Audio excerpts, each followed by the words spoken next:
Então, pessoal, vamos analisar esse campo visual aqui desse paciente com glaucoma que a gente comentou na aula de glaucoma, tá? Então, a primeira coisa que a gente tem que ver são os índices de confiabilidade, tá? Então, a gente observa aqui os índices de confiabilidade do campo do olho direito. Então, a gente observa já que tem muitas perdas de fixação, né? 3 em 13, acima de 20%, tá? Isso torna o campo visual não muito confiável. Mas aqui está acontecendo isso porque é um campo tubular, é um paciente que tem uma visão, um campo bem comprometido, um glaucoma bem comprometido, uma visão bem comprometida. Então, portanto, ele perde muita fixação, tá? Falsos positivos, 0%, ok, né? A gente quer falsos positivos abaixo de 15%. E falso negativo NA. NA quer dizer que não foi avaliado, tá? Em pacientes que têm campo tubular, os falsos negativos ou eles ficam bem elevados ou então eles são NA, não avaliado, tá? E a fóvea 0 decibéis porque é um paciente que tem um nervo bem comprometido, um campo bem comprometido, tá? Quando a gente observa aqui o gráfico do Total Deviation, a gente vê que existem vários escotomas distribuídos nos 4 quadrantes, né? Então, existem escotomas absolutos. Como é que eu sei que são absolutos? A gente olha para cá, ó, vê que está tudo zero. Então, zero é escotoma absoluto, tá? E tem alguns relativos mais densos. Densos porque eles ficam mais escuros aqui, abaixo do percentil 0,5, tá? Quando a gente vai para o Pattern Deviation, ele não mostra o gráfico. Por quê? Porque o Pattern Deviation é a comparação de pontos com melhor, né? é, com mais decibéis em comparação com pontos com menos decibéis. Pontos melhores com pontos piores. Então ele faz a comparação do paciente com ele mesmo. Então, como tá tudo ruim, não tem como comparar o bom com o ruim, porque tá tudo ruim. Então é por isso que ele não aparece aqui, tá? E quando a gente vai para o Total Deviation, a comparação dos pontos do campo visual desse paciente com pessoas da mesma idade, né? Em termos populacionais, né? E quando a gente vem para cá, GHT, fora dos limites normais, né? Porque é um campo bem alterado. O MD, que é a média dos pontos do Total Deviation, e pega todos esses pontos aqui, ó, tá? Por exemplo, aqui, ó, -32, quer dizer que comparando com pessoas da mesma idade, esse ponto está 32 decibéis abaixo do que deveria estar, né?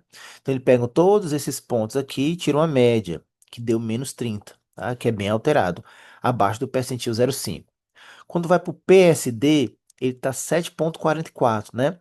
Quando existe diferenças no campo visual, o PSD ele tende a aumentar. Quando essas diferenças vão se reduzindo, por exemplo, num campo visual totalmente alterado, porque não tem diferenças entre os pontos, estão todos ruins, então ele tende, depois de um certo avanço da doença, ele reduzir, né? Então vamos aqui laudar esse exame. Comentários. É a estratégia cita standard, o estímulo 3, campo 24,2. Índice de confiabilidade.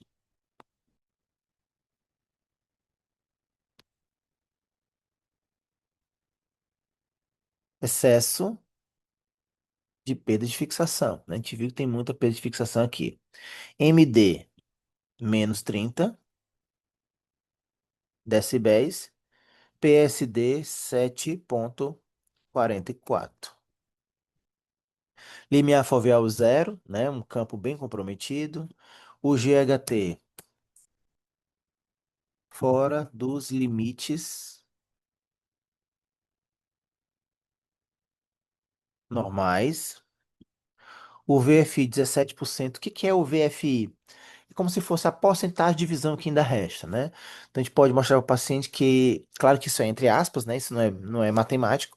É como se tivesse ainda 17% de visão. E a descrição? Como é que a gente vai descrever esse campo visual, né?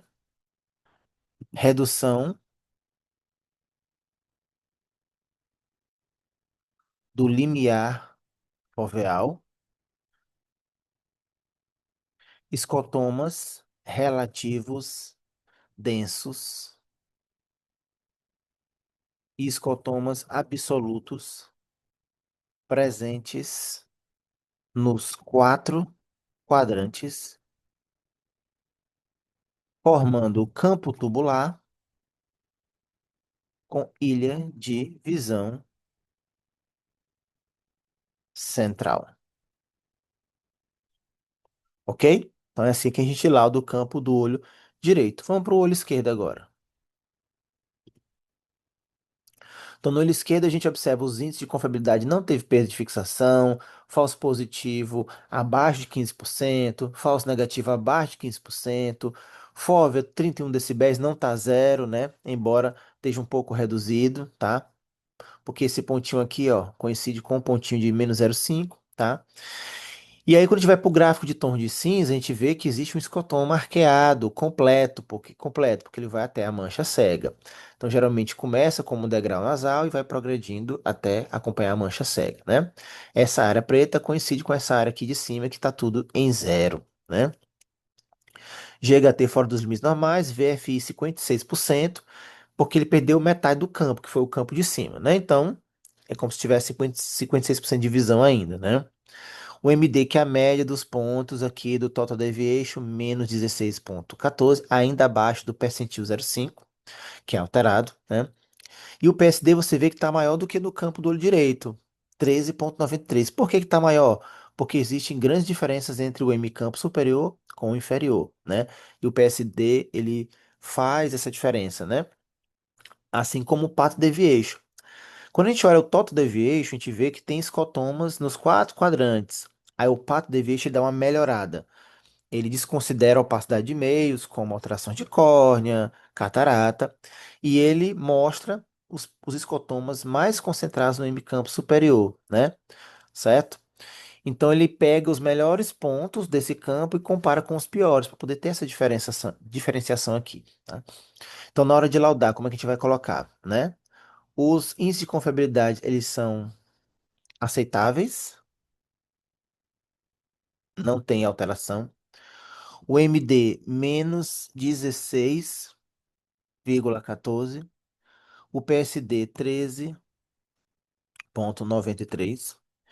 MD, a média dos pontos, né, no Total Deviation. O PSD é a diferença entre os M campos, que existe uma diferença grande, por isso que ele aumenta, né? A FOV é 31.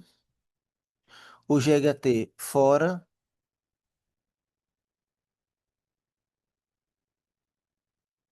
dos limites normais, né?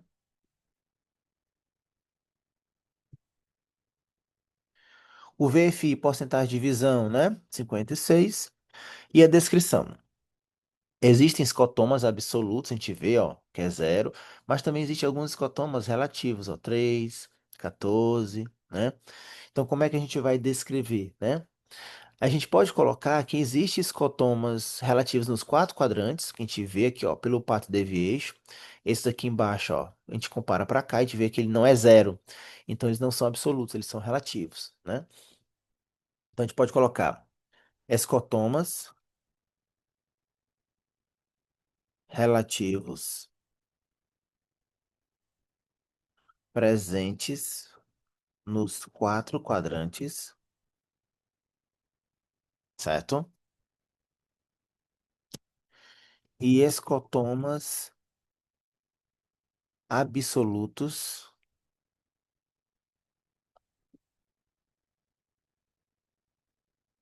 concentrados em M campo superior,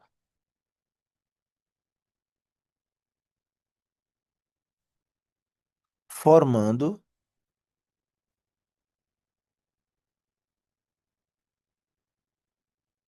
um escotoma arqueado superior completo. Escotomas relativos presentes nos quatro quadrantes e escotomas absolutos concentrados em M campo superior, formando um escotoma arqueado superior completo, né? A gente pode também colocar assim, escotomas absolutos concentrados em M campo superior junto com alguns escotomas relativos, né?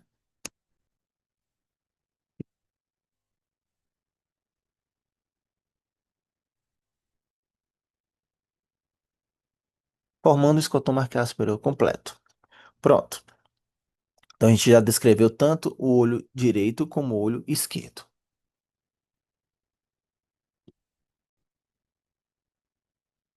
E aqui está o nosso laudo, né, gente? Coloca o nome do paciente, coloca os comentários, coloca tudo que a gente falou sobre o olho direito, né? os índices de confiabilidade, os índices globais, limiar foveal, né, GHT, VFI e a descrição, tanto no olho como no outro. E depois a gente conclui, né? Então, na conclusão, a gente pode colocar assim nesse caso: exame com alterações de origem pré-quiasmática em ambos os olhos, sugestivas de neuropatia glaucomatosa. Por que que eu falo sugestivo? Porque um campo tubular pode acontecer num paciente que tem uma neuropatia não glaucomatosa, por exemplo. Um escotoma arqueado superior ele pode acontecer num paciente que tem uma alteração retiniana, né? Então a gente tem que colocar sugestivo de, tá? E sempre tem essa observação embaixo. Toda e qualquer alteração campimétrica deverá ser reprodutível em dois ou mais exames para ser confirmada, associar os demais achados da avaliação oftalmológica, né? E considerar efeito de artefato. Atenciosamente, você coloca o seu nome, data e local.